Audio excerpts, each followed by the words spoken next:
Mr. President, your reaction to Justin Amash, who says you committed impeachable offenses. Well, I've known him, and he's been against Trump from the beginning. He probably wants to run for some other office. I don't think he'll do very well. He's been a loser for a long time. Rarely votes for Republicans. And, personally, I think he's not much. Okay, we'll put him down as a no. Michigan Republican Congressman Justin Amash is doubling down, indeed, on his call for that man to be impeached. On Saturday, Amash became the first Republican to publicly say Donald Trump has, quote, engaged in impeachable conduct. Amash faced immediate blowback from fellow Republicans, including a primary challenge in his home state of Michigan. But the congressman defended his criticism today, posting a document-length thread he wrote on social media to back up his argument, which boils down to this: Trump can be impeached for obstruction of justice. Here's what Amash had to say tonight as our cameras found him on his way out of Capitol Hill. Are you disappointed, though, that leadership's coming down on you like this? I mean, they called you a lightweight. They're going after your character instead of what you said in your tweets. I'm not. It doesn't surprise me. So. Sir, what about President Trump calling you a loser? Okay. Here with us for more on all of this, Ashley Parker, Pulitzer Prize-winning White House reporter for The Washington Post, and Bill Kristol, a veteran of the Reagan and Bush administrations, director of Defending Democracy Together, imagine that, and editor-at-large of The Bulwark. Welcome to you both. Ashley, I know you'll forgive me because Bill is indirectly in the news. I'm going to start with Bill. Bill's reaction to this moment on CNN earlier tonight. This is Michael Caputo, one of the Trump political types from upstate New York, talking about Congressman Amash, but listen here for the conspiracy. I think he plans to run against the president as a libertarian, as a third-party candidate. We know the host of, Never Trump Republicans who, lost their magazine and Weekly Standard have been meeting on a regular basis, trying to find a third-party person to come in and Ross Perot the president this time around. And I think Amash is doing a tryout right now. So a couple of things there. Ross Perot is now a verb, in addition to being a noun. And your reaction, short of saying Bill Kristol, was calling out your cabal, clearly. Well, our cabal would like to see the president primaried in the Republican Party, and there's been no secret about that. I've been in no contact with Justin Amash, who comes from a pretty different wing of the Republican Party than I do, certainly on foreign policy. Member of the Freedom Cause. Yeah, and on foreign policy, very much of a anti-interventionist, and I guess I'm the opposite. So I had no knowledge that Amash was going to say what he said, but I do think what he said was significant, and I think you see that kind of response suggests it's not just, he is only one person, he is a kind of a loner, I guess you might say, in the Republican conference. He won't bring a lot of Republicans with him. I think the main effect he'll have is on Democrats, actually, and on Nancy Pelosi. I think we saw this already tonight in the meeting they apparently had on the Hill. It just becomes harder for Nancy Pelosi to keep saying, no, no, no, it's politically risky to do impeachment. We're not going to do it. When a Republican congressman has laid out in a pretty sober and serious way, not that Donald Trump should be impeached, but that should at least be an inquiry, hearings into the possibility of impeachment.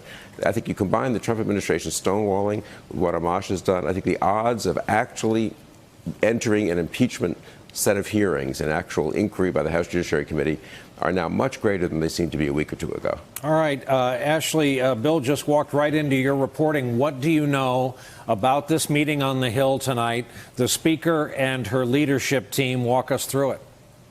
Well, our understanding is this was a meeting where sort of these tensions that have been boiling in the Democratic Party finally came to a head. And as we know, Speaker Pelosi is very opposed to impeachment. She thinks it is basically a political loser and that they should be working on legislating and different sorts of messaging. And up until this point, you've sort of had Democrats in different camps. There are the people like Speaker Pelosi who, again, think it is a political loser unless you have true bipartisan support, which is not just Congressman Amash, but, enough Republicans in the Senate where you could actually move on this. Then you have some Democrats who are saying impeachment is actually a good political tool because it will allow Congress to sort of, the best explanation I've heard is act as a grand jury and get some of those documents and those testimonies that so far they have been unable to get with the White House stonewalling. And then the final group sort of says it doesn't matter if it's a political winner or loser. This is a moral issue. This is a principled issue. This is if the president has done something impeachable or not, we are sort of obligated to move. And so you saw Nancy Pelosi confronted by members of her own leadership team sort of saying, now is the time, now is the moment, we really do need to consider impeachment. Bill Ashley is absolutely right. That is, in capsule form, the argument. Who wants to walk this into the Senate chamber and watch Mitch McConnell, with no effort at all, come at us with the votes and kill it? And then this Sunday, Mitt Romney comes out and kind of gently puts a popsicle stick in the spokes of Amash's bike and kind of says, now. So many Republicans and Democrats were hoping that Romney in the Senate, basically a guaranteed seat for 6 years or more, would be one of the heroes. I think we don't honestly know what the politics of it would be. What if the House votes by a mostly partisan vote to impeach on a couple of articles? Or what if they consider impeachment and don't vote to impeach? If they vote to impeach and the Senate rejects it, I don't know. I suspect it ends up not actually having a clear political effect one way or the other. I think they probably should just do the right thing. I think it would look a little weird, honestly, if the House won, the Democrats won the majority in the House as a check on President Trump. Mueller sent a report saying there are 10 instances of possible obstruction, which he can't exonerate the president from obstruction. And the Democratic House is going to say, well, that's a very interesting report, but, some of the polling shows it's sort of mildly negative to move on impeachment, so we're not going to do it. And incidentally, if they don't do it, how does that look? What does Donald Trump say on January 1st, 2020, after the Pelosi House has not even moved ahead with impeachment hearings? He says, Mueller didn't get me, Pelosi didn't get me. I really am exonerated. I actually think, just from a political point of view, they're safer moving ahead on hearings in an organized, disciplined, sort of sober way. Maybe they end up not impeaching or impeaching on 1 or 2 counts or censuring the president and deciding it doesn't quite rise to the level of clearly of impeachment.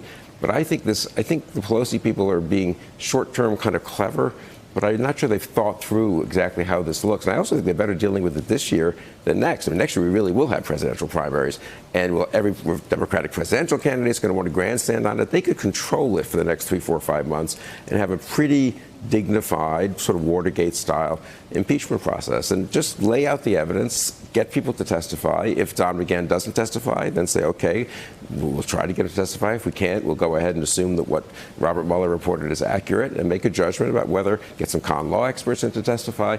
And I think they could do this in a way that I'm not sure would change public opinion one way or the other, but I don't really think it would hurt them the way Pelosi thinks. Hey there, I'm Chris Hayes from MSNBC. Thanks for watching MSNBC on YouTube. If you want to keep up to date with the videos we're putting out, you can click subscribe just below me or click over on this list to see lots of other great videos.